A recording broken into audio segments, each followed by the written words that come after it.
70% of Indian population being in rural India. భారతదేశంలోని జనాభాలో దాదాపు 70% పైగా పల్లెసీమల్లో నివాసం ఉన్నారు. వీళ్లే గనక ఆటలు మానేస్తే మన దేశం ఎటువంటి ఎదుగుదల లేక ఒక రోగుల పుట్టలా మారుతుంది.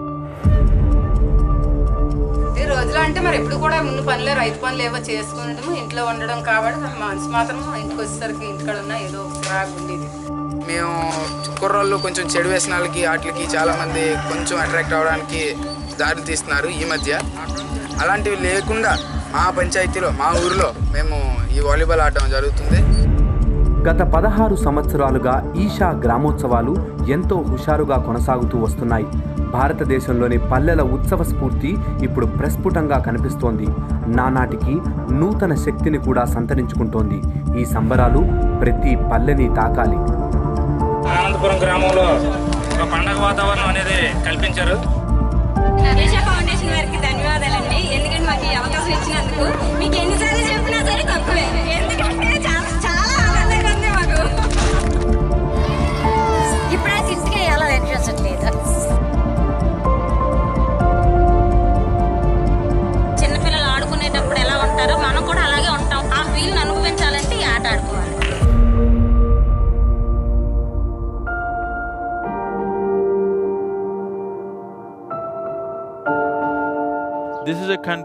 ఒకప్పటి మన భారత భూమిపై 365 రోజులు 365 పండగలు జరుపుకునే వాళ్ళం. అంటే ఈ సంస్కృతి అంతా ఎప్పుడూ ఒక వేడుక వాతావరణంలో మునిగి తేలుతూ ఉండేదన్నమాట. ఉదాహరణకి ఈ వేళ భూమి దున్నే రోజు అనుకోండి, అదో పండగ. రేపు నాట్లు వేసే రోజు, అది ఓ పండగే. మర్నాడు కలుపు తీసే రోజు. సరే, పంట కోతకొస్తే ఇక పండగే పండగ.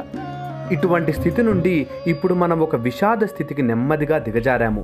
మన దేశంలో 3 జనాభా ఈ వేడుక స్ఫూర్తిని పూర్తిగా కోల్పోయి తీవ్రమైన ఓ ఒత్తిడి దశకి చేరుకుంది. ఆట అనేది మనిషిని తన నిర్బంధనలను అధిగమించడమే కాక హుషారైన వాతావరణాన్ని నెలకొల్పడానికి కూడా దోహదపడుతుంది. ఇదివరకు మద్యం సేవించడం, పొగ తాగడం వంటి వ్యసనాలకు లోబడి ఉండేవాళ్లే ఇప్పుడు వాటి నుండి పూర్తిగా బయటపడి ఆరోగ్యంగా దృఢంగా ఉండడానికి సాయశక్తులా ప్రయత్నిస్తున్నారు. ఎందుకంటే వాళ్ళ జట్టు విజయం సాధించాలి కదా. క్రీడల యొక్క అద్భుతమైన గుణం ఏమిటంటే ఇది అందరినీ సమానంగా చూస్తుంది. ఆట చక్కగా ఆడేవారిదే పైచేయి. ఇక్కడ వారి కులం, మతం, పుట్టుపూర్వోత్తరాలు ఎవ్వరికీ అక్కర్లేదు. ఇదే ఆటల్లోని అతి ముఖ్యమైన విశేషం. ఈషా సంస్థల్లో క్రీడల్ని ఎంతో చక్కగా వాడుకున్నాము. మైదానంలో మా క్రీడాకారులు ఆడుతుంటే మీరు చూసి తీరాలి. అంతటి నిమగ్నత, ఉత్సాహం బహుశా మీకెక్కడా కనిపించదేమో. దీనికి అసలు వయస్సుతో సంబంధమే లేదు. ఇది నిజంగా కన్నుల పండుగ. జీవితంలో ఎన్నడూ ఆటలాడని వారు, ముఖ్యంగా 60 ఏళ్ల పైబడ్డ మహిళలు ఇప్పుడు టోర్నమెంట్లో పాల్గొంటున్నారు.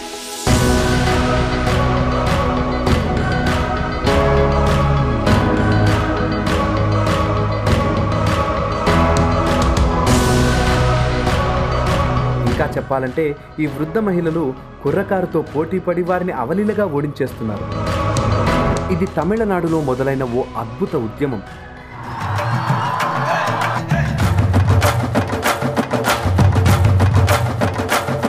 My warm felicitations to the organizers of the Isha Gramotsav. Congratulating Sri Sadguru ji and Isha Foundation for doing such a fantastic job.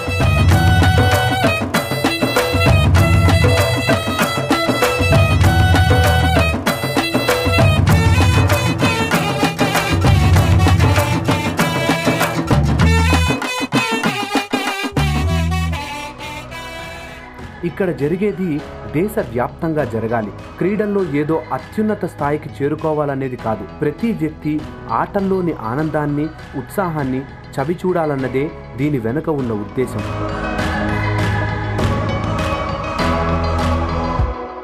ఇది ఓ ఆరోగ్యవంతమైన స్పర్ధగా మారి మనుషులని వ్యసనాల బారి నుండి దూరంగా ఆరోగ్యవంతులుగా తీర్చిదిద్దుతుంది. ఆరోగ్యవంతమైన జీవితానికి ఇదే నాంది.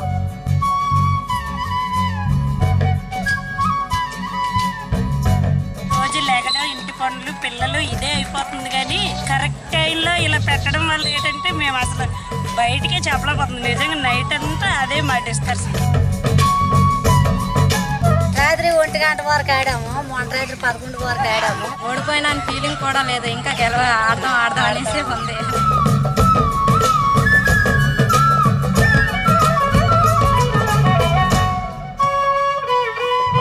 ఆడిన కంచి కూడా మరి మానాలనిపించట్లేదు. మళ్ళీ వెళ్ళి 4 బాల్లో ఆడి చూస్తే బాగుంటుంది కదా, మనకు ఒంట్లో ఆరోగ్యం బాగుంది కదా అన్నట్టు అనిపిస్తుంది. ఏం పెట్టిన దగ్గర నుంచి ఏంటంటే మేము రెగ్యులర్గా మీట్ అవుతాం, ఒకరినొకరు మాట్లాడుకుంటాం. ఇదే క్రీడల్లో మహత్యం, ఆటలోని అద్భుతం. ఆటలాడటం, క్రీడల్లో ప్రవేశం ఉండటం ప్రతి ఒక్కరి జీవితంలో ఎంతో ముఖ్యమైన అంశం.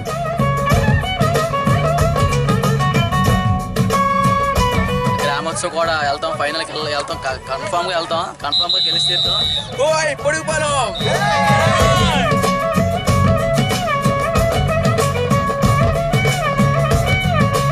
A ball can change the world. ఓ బంతికి ప్రపంచాన్ని మార్చేసే శక్తి ఉంది.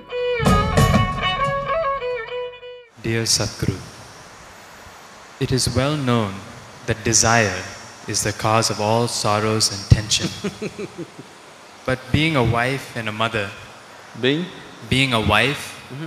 mother, I can't get rid of these desires. I seek your valuable advice in this regard. Thank you. Now,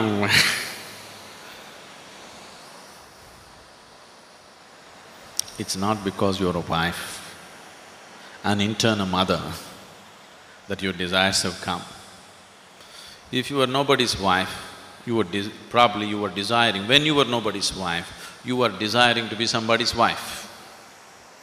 Now that you're somebody's wife, you desire to have a child and become a mother. Now that you have a child, now you are saying, it is these two entities which is making me desire. It is not true. If you were nobody's nothing, even then your desire would still burn within you. Is that so? Yes or no? If you are nothing to nobody in the world, still your desire would burn, isn't it? So please don't think your desires are because of your child or your husband or your family or whatever. Anyway you would desire, because that's your nature. Now, you made a statement in the question that desire is the source of all misery. Desire is not the source of all misery. Unfulfilled desire is the source of all misery. Isn't it? Isn't it so? Desires fulfilled are the source of your joy. Unfulfilled desires is the source of your misery. Now, what to do with the desire? Shall we kill the desire? I know people have been teaching you such things. You must kill all your desires. Unless you destroy your desires, your misery will not go. These teachings have come to you, isn't it? Now, if you want to destroy all your desires, all you will have is, you will have a great desire to destroy all your desires. And you will remain eternally unfulfilled. I don't want any desires. Is this a desire? Is this a desire or no? Yes. So, if you try to play tricks with this, it's not going to work. Because desire is not desiring for anything in particular. The energy which you call as desire is not different from the energy that you call as life. If you want to move from point A to point B, you need a desire, isn't it? Now, what brought you here today? It is not your bus or car or something else, it is your desire which has brought you here today, isn't it? What is it that will take you home? It is your desire which will take you home. What is it that which will make you eat? It is your desire which will make you eat. So, what you call as desire is not any different from what you call as life. The life is desire. The very basis of your life is desire, isn't it? So, if I tell you kill the desire, the only way is to hang yourself. There is really no other way. Now I want to die, that is also a desire, isn't it? Yes or no? So do not deceive yourself with these things. Desire is the very essence of your life.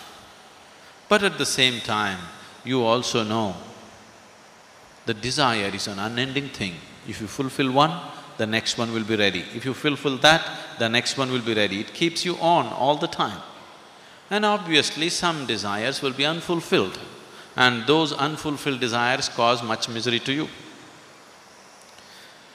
If you look at the desire, actually when we started, this is what we were looking at. We just did not use the word desire.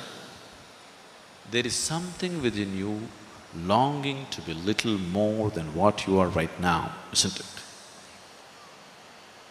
That is desire. So your desire's ultimate goal is unboundedness, the infinite nature. But because you're unaware, you are giving it an unconscious expression for the longing that is wanting to become unbounded. So you don't have to destroy your desire because you cannot. Can anybody destroy their desire? Is it possible? There is no way, because that's life. It is just that you have to make your desire into your conscious process. Right now it is functioning unconsciously, because right now your desires are not even about you. Please look at this. Right now you're living in Trivandrum or Thiruvananthapuram. Your neighbor has a big car. What is your desire? You want to have 2 cars like that. Now you don't know all these cars, you are living in a remote place and your neighbor has 1 big buffalo. What is your desire? You want to have 2 buffaloes like that. So your desire is just a reaction to the social situations in which you're living, isn't it? This is so because this longing to expand is finding unconscious expression. If you make your process of desiring into your conscious process, then desire is no more a problem. Desire is a wonderful vehicle which will take you places. Even if you want to reach the ultimate, you need a desire, isn't it? Yes or no? Anyway, the desire in you is longing for unboundedness, it is longing for unlimitedness, it is longing for the ultimate nature. You just have to bring awareness to it. If you bring awareness to your desiring process, it is a wonderful instrument. If it is finding unconscious expression, then it makes you run like madman. All the time it keeps you running endlessly. So, being a wife, being a mother, it's extremely important. Now that you're a mother, not a small responsibility. You brought another human being into this planet. Now, what kind of human being you produce is a very huge responsibility, isn't it? It is not just about reproduction. What kind of next generation you create is in your hands as a mother, isn't it? Yes? What kind of people are going to live on this planet in the next generation is decided by the mothers of today, isn't it? When such a responsibility you have, you cannot afford to live unconsciously. You must become conscious. Especially the woman must become conscious. It's very, very important. You described the various kinds of bodies, Mm-hmm. and then you said there is a transition body and then there's an energy body. Energy body and then a transition. You don't create it, it's there. Generally in English it is referred to as the etheric body. You know, people are talking about ether. You know what's ether? Not Easter, ether. Ether is a non-physical. Generally it's assumed as non-physical. It is not totally non-physical. It is a transition between physical and non-physical. What is non-physical is never in your perception, unless you become that. What is physical can be brought into your perception. It's just a question of time and work to get everything that is physical in the existent into your perception. It is possible. If you do the necessary sadhana, all that is physical in the existence can be brought into your perception. It cannot be outside your perception. It's possible to do that. What is non-physical will not come into your perception. You have to dissolve into it. There is no other way. This is why all this talk about surrendering to God is simply because what they are trying to tell you is that which is beyond the physical cannot be grasped. You have to give in. There is no other way. It's because of that, this talk and all this distortion about surrender. Because that which is beyond the physical cannot be grasped by you in any way. You can only merge with it, you can only dissolve into it. The word surrender is not the right word, but that's been commonly in usage. So this dimension, which is a transition between physical and non-physical, can also be grasped to some extent. So it is not that you create it, it is there.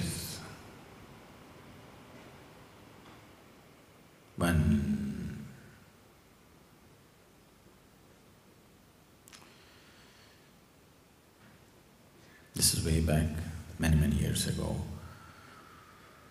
I was just painting my farm building and I wanted to evolve easier ways of painting. I don't have the time because I'm doing it single-handedly, I'm painting the whole farm building. So I don't have the time to go like this. So what I do, I dip and just walk from one end to another, and I dip and walk from one end to another.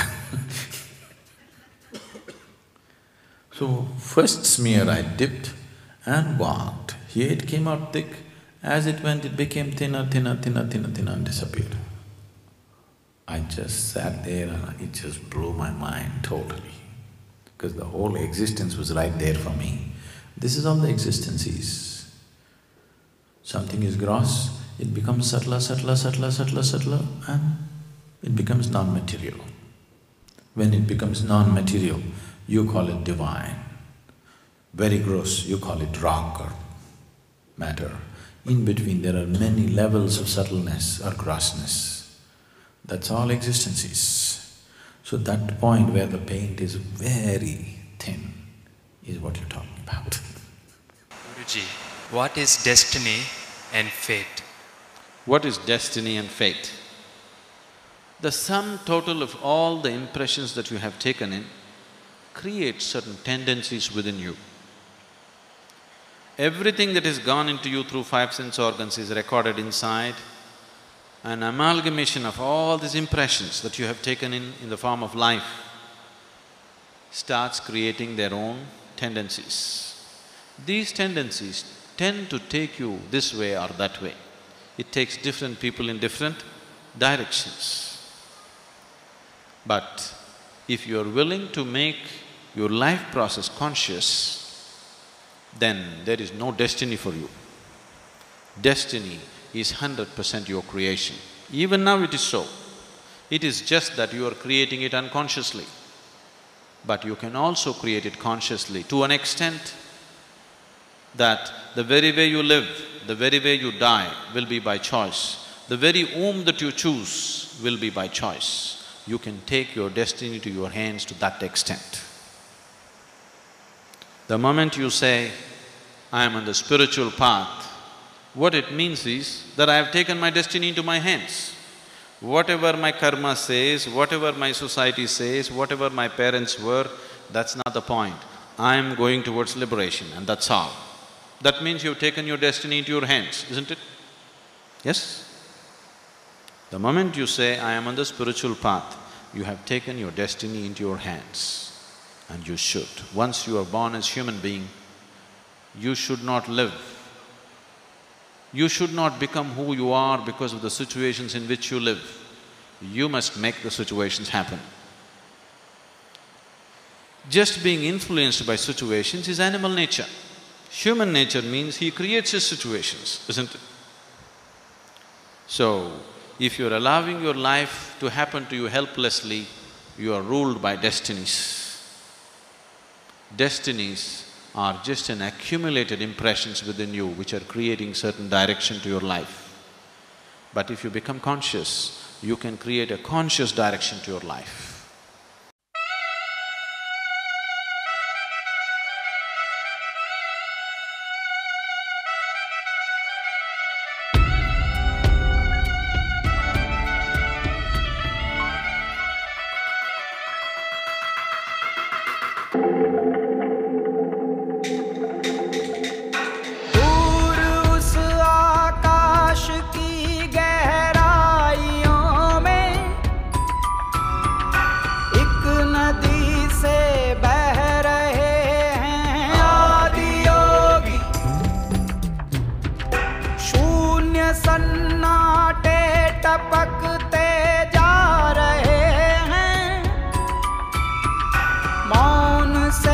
सब कह रहे हैं आदि योगी, योग के स्पर्श से अब योग में करना है तन मन। सांस शाश्वत सनन सननन, प्राण गुंजन धनन गणनन, उतरे मुझ में आदि योगी, योग धारा छलक छन छन। सांस शाश्वत सनन सननन, प्राण गुंजन धनन गणनन, उतरे मुझ में आदि योगी, उतरे मुझ में आदि योगी।